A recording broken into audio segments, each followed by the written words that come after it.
नमस्कार मैत्रिणींनो, good morning. आजच्या व्लॉगची सुरुवात करूया या सुंदर अशा नवीन बदलाने जो मी माझ्या हॉलमध्ये केलेला आहे डायनिंगवर.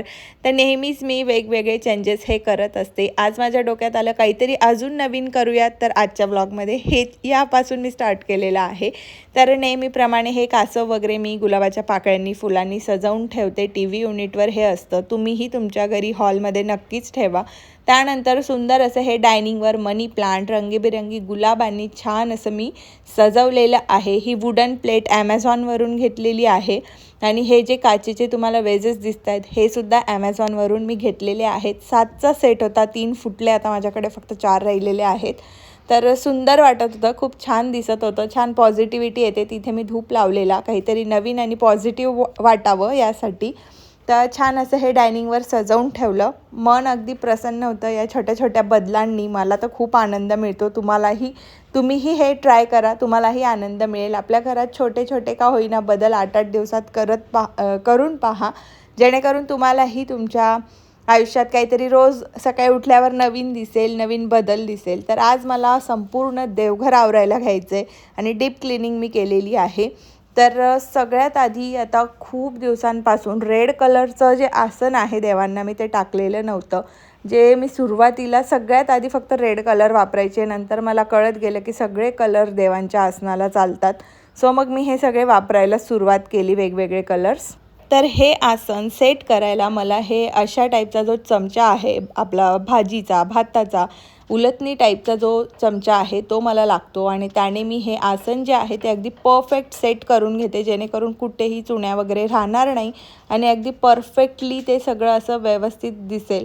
सो म्हणून मग अशा पद्धतीने मी ते सगळं काही ॲडजस्टमेंट करून अगदी ताट, त्याला एकही चुडी नसेल अशा पद्धतीने मी रेडी करते आणि सुंदर वाटतं. खूप फिनिशिंग प्रत्येक कामात जर तुम्ही दिली ना तर त्याचा एक वेगळाच लूक दिसतो आणि हीच फिनिशिंग माझ्या सगळ्या मैत्रिणींना, माझ्या सबस्क्रायबर्सला खूप आवडतं. माझा हा गुण की मी सगळं परफेक्टली केलेलं असतं आणि त्या कमेंट थ्रू मला सांगतात, ताई ही मांडणी आम्हाला खूप आवडते, तुमची देवघराची रचना आम्हाला खूप आवडते. तर हे छोट्या छोट्या टिप्स मी तुम्हाला प्रत्येक व्लॉगमध्ये देते. हे माझं कौतुक म्हणून नाही, तर मला सगळ्या मैत्रिणी विचारतात म्हणून.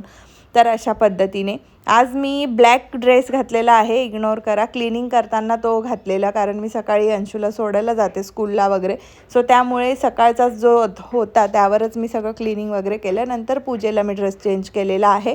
तर सगळ्यात आधी देव उजळून घेतले छान असे. हा अष्टलक्ष्मी कलश जो सिल्वर कलरचा आहे, भरपूरशा मैत्रिणी विचारत आहेत.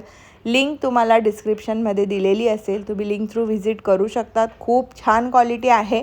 मेंटेन करायला सुद्धा खूप असं जास्त तुम्हाला एफर्ट्स घ्यायचे नाही आहेत. जसे चांदीचे देव तुम्ही मेंटेन करतात तसंच त्या अष्टलक्ष्मी कलशला पण मेंटेन करायचं आहे. त्यानंतर हे करंडे मला मागच्या व्हिडिओत एका ताईने विचारलेलं, हे सुद्धा मिशोवरचे आहेत. सगळ्या लिंक्स डिस्क्रिप्शन बॉक्समध्ये चेक करायला विसरू नका.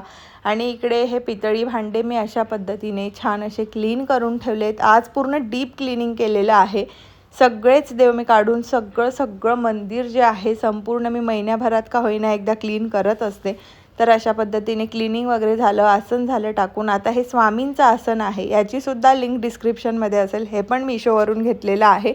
तर हे स्वामींचं आसन जे आहे ते सगळ्यात आधी मी इथे सेट करून घेणार आहे. त्यानंतर रेडवर काहीतरी उठून दिसावं तर व्हाईट कलर मी डिसाईड केला आणि व्हाईट कलरचं फरचं जे आसन आहे ते त्या पाटावर टाकून घेतलेलं आहे आणि छान असं सुंदर एक कॉम्बिनेशन रेडी झालेलं आहे. त्यानंतर आपल्या स्वामी महाराजांची मूर्ती जी आहे ती विराजमान केलेली आहे त्या आसनावरती. जे स्वामींचं आसन आहे मेन, तर ही मोठी मूर्ती मला माझ्या देवघराचं मेन हायलाईट हवं होतं आणि महादेवांची मूर्ती मला हॉलमध्ये हायलाईट हवं होतं, म्हणून मग मी अशा पद्धतीने ते केलं. तर स्वामींच्या मूर्तीने माझ्या घरात, देवघरात म्हणजे अजूनच एक नवीन आकर्षण आलेलं आहे. खूप सुंदर वाटतं.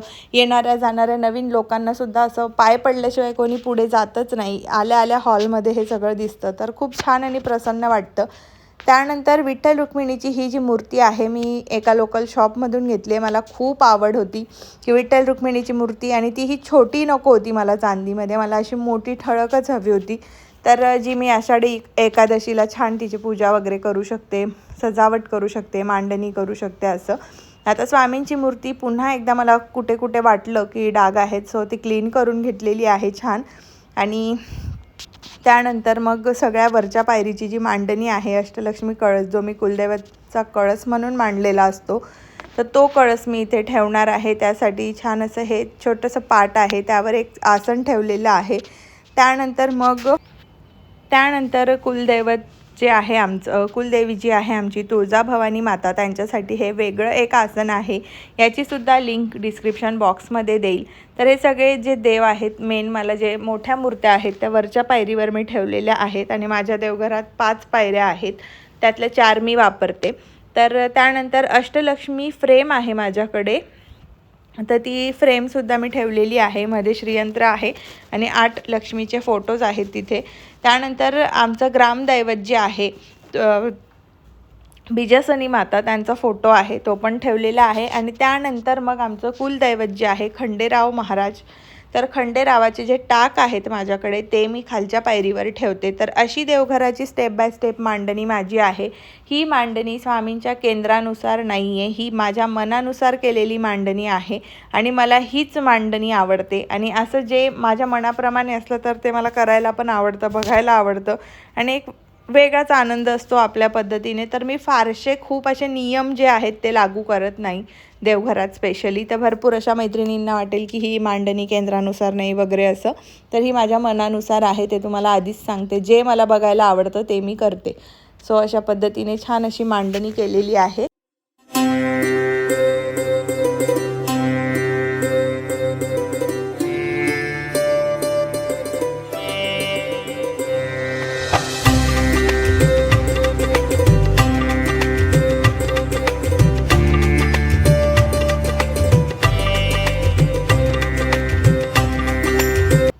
त्यानंतर माझी जी नेहमीच्या देवांची मांडणी आहे, छान अशा या चौरंगाचे जे आसनं आहेत माझ्याकडे छोटे छोटे, तर हे असे 2 सायझेसमध्ये मी घेतलेले आहे. मला हवं त्या टाईपमध्ये मी हे यूज करते. खूप सुंदर आहेत. सिल्वर कलरचे देव, त्याचे हे सिल्वर कलरचे पाट आसन जे आहेत खूप सुंदर दिसतात. आणि हे मी ते सिल्वर कलरचं जे आपल्याला एक शॉप असतं जिथं सगळं सिल्वर कलरचं, मोठे गणपती, छोटे गणपती, समया, अशा प्रकारचे वेगवेगळ्या साईजमधले आसन, त्यानंतर देवांचा जो पूजेसाठी आपण वापरतो तो कळस असतो, तो प्रत्येक साईजमध्ये, हे असं एक सेपरेट पर्टिक्युलर दुकान असतं, मला माहीत नाही त्याला काय बोलतात, तिथे हे सगळं मिळत असतं. तर तुम्ही नक्की व्हिजिट करा तुमच्या सिटीमध्ये असेल तर. नाशिकला शालीमारला ते शॉप आहे, तिथून मी हे आणलेलं आहे नवरात्रमध्ये. तर अशा पद्धतीने हे पाट वगैरे सगळं मी ठेवून घेतलेलं आहे. आणि मग देवांची स्टेप बाय स्टेप पायरीनुसार मांडणी मी इथे करणार आहे.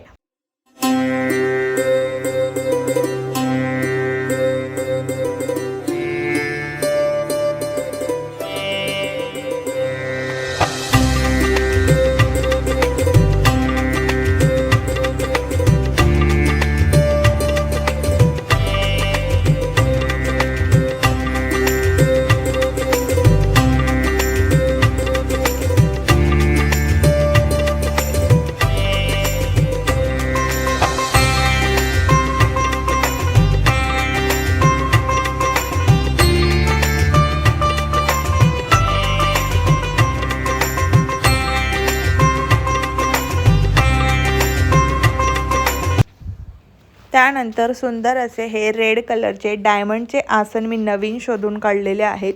हे डायमंड रात्री इतके चमकतात आणि इतकं अप्रतिम दिसतं हे सगळं काही, मला खूप आवडलं. सो हे डायमंडचे आसन मी स्पेशली घेतलेले आहेत, मला तर खूप आवडलेले आहेत. लिंक्स तुम्हाला डिस्क्रिप्शन बॉक्समध्ये मिळून जातील. हे रेड कलरचे आहे आणि त्यावर ते सिल्वर खूप उठून दिसतं. त्यानंतर हे मल्टी कलरचे मी घेतलेले आहेत, हे सुद्धा खूप छान आहेत आणि यावर मोती आणि डायमंड दोघं आहेत. तर तुम्ही हव्या त्या नीडनुसार हवे ते यूज करू शकतात.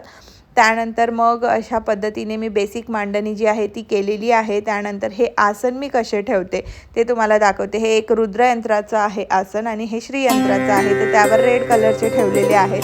त्यानंतर सगळीकडे हे जे राऊंड शेपमधले आहे ह्या पाटांवर ठेवेल, जेणेकरून सिल्वरमध्ये सिल्वर देव उठून दिसणार नाही, बट रेडवर सिल्वर किती उठून दिसतं ते तुम्ही या डायमंड्सवरून बघू शकता. तर अशा पद्धतीने ही मांडणी आहे.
त्यानंतर या ठिकाणी मी तांदूळ घेतलेले आहेत आणि मी 2 प्रकारच्या कवड्या ज्या आहेत आता देवघरात ठेवलेल्या आहेत अभिषेक करून। आधी या छोट्या पिवळ्या कवड्या होत्या, आता मी ब्राऊन कलरच्या मोठ्या कवड्या आणलेल्या आहेत ज्या स्वामी मूर्ती आर्ट यांच्याकडून घेतल्या आहेत आणि त्यासुद्धा मी आता देवघरात ठेवलेल्या आहेत। तर कवड्यांचा अभिषेक करावा लागतो आणि मग तुम्ही कवड्यांची स्थापना करू शकता। तर कच्च्या दुधाने आणि पाण्याने करायचा असतो, तर त्याचा व्हिडिओ मी नेक्स्ट व्लॉगमध्ये तुम्हाला सांगेलच। जेव्हा मी मंगळवारी शुक्रवारी देवीची सेवा करते तेव्हा तुम्हाला सांगेल। तर आजच्या दिवशी मंगळवार होता, आय थिंक, मला आठवत नाही आहे एक्झॅक्टली मंगळवार की शुक्रवार, पण मी आजच्या दिवशी देवीची सेवाही करणार होती। सो त्यामुळेच मग मी हे सगळं काही क्लीन करून घेतलेलं आणि मंगल कलश वगैरे ते पण सगळं मी स्थापन करून घेतलेलं, नारळ वगैरे जे आहे ते धुतलेलं। तर अशा पद्धतीने माझी जी डीप क्लिनिंग असते देवघराची ती चालत असते। तर इकडे सगळ्या देवांची मांडणी कशी करते हे डिटेल तुम्हाला दाखवायचं होतं। भरपूरशा मैत्रिणी विचारतात आम्हाला डिटेल सांगा, त्यामुळे मग मी तुम्हाला अशा पद्धतीने सगळं सांगत आहे।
त्यानंतर मंगल कलशातले जे पाणी असते ते तुम्ही मंगळवारी शुक्रवारी भरू शकतात, पुन्हा एकदा चेंज करू शकतात, नाहीतर पौर्णिमेला तर सगळेच करतात। पण पौर्णिमेला जर काही अडचण असेल, तुम्हाला जमणार नसेल, तर मंगळवार शुक्रवार हा बेस्ट वार आहे कलश भरण्यासाठी।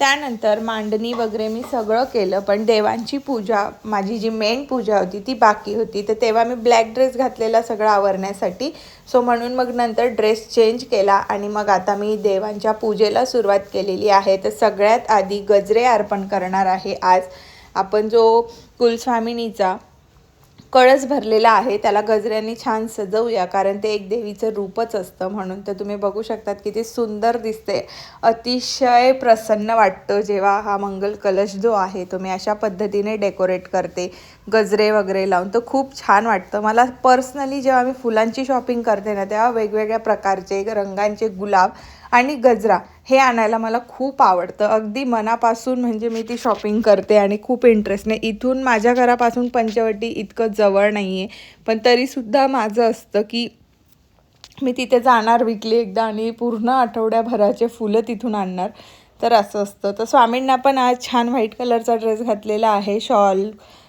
टोपी वगैरे। त्यानंतर तुळजाभवानी मातेला सुद्धा गजरा मी चढवलेला आहे, तर ते जे आसन आहे त्यावरच मी तो गजरा लावते, अजून छान लुक येतो।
त्यानंतर दिवा लावायला विसरले होते, मग दिवा लावून घेतला आणि मग देवांना हळदी कुंकू केलेलं आहे।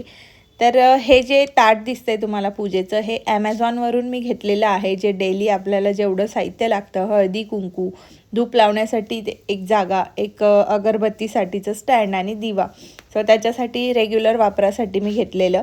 त्यानंतर आता हळदी कुंकू मी कवड्यांना वगैरे सगळीकडे लावून घेणार आहे। बऱ्याचशा मैत्रिणी विचारतात, ताई तुम्ही देवांना हळदी कुंकू लावत नाही का? तर मी लावते, चंदन लावते आणि ते ड्राय झाल्यानंतर सिल्वर देवांमध्ये बिलकुल दिसत नाही। सो आज मी मुद्दाम तुम्हाला अगदी झूम करून दाखवते की मी हळदी कुंकू पण देवांना लावते। माझ्या मूडनुसार असतं, कधी चंदन, कधी हळदी कुंकू, कधी पिवळं चंदन, असं मी माझ्या मनानुसार लावत असते।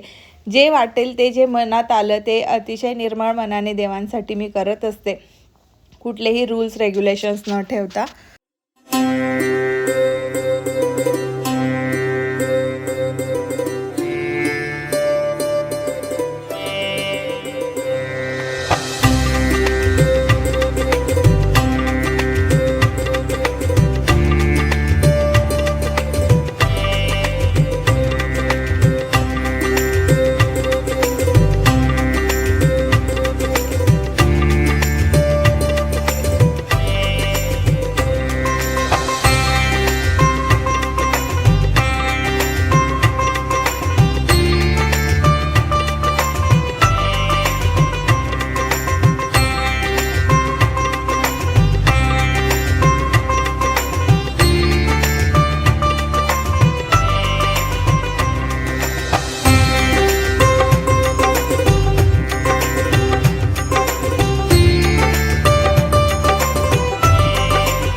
तर मैत्रिणींनो, हा होता आजचा डिटेल पूजा व्हिडिओ। मी देवांची पूजा रोज कशी करते आणि सगळं डिटेलमध्ये तुम्हाला दाखवलेलं आहे, कसं स्टेप बाय स्टेप मी सगळं करत असते। आणि आज तर देवघराची डीप क्लिनिंग पण होती, तर सगळं काही तुम्हाला मी जवळून अगदी स्लोली, व्यवस्थित, कुठलंही फास्ट फॉरवर्ड न करता परफेक्टली दाखवलेलं आहे। देवांची मांडणी तुम्हाला दाखवलेली आहे, रचना तुम्हाला दाखवलेली आहे, सगळे देवांचे टाक तुम्ही झूममध्ये बघितलेले आहेत। तर नक्कीच तुम्हाला माझा आजचा हा व्हिडिओ आवडलेला असेल आणि तुम्हाला हेल्पफुल असेल, आवडला असेल तर लाईक करा, कमेंट करायला मला विसरू नका, जेणेकरून तुम्ही माझ्याशी किती अटॅच आहात ते मला कळतं। भेटूयात नेक्स्ट महाशिवरात्रीच्या व्हिडिओमध्ये, तोपर्यंत बाय।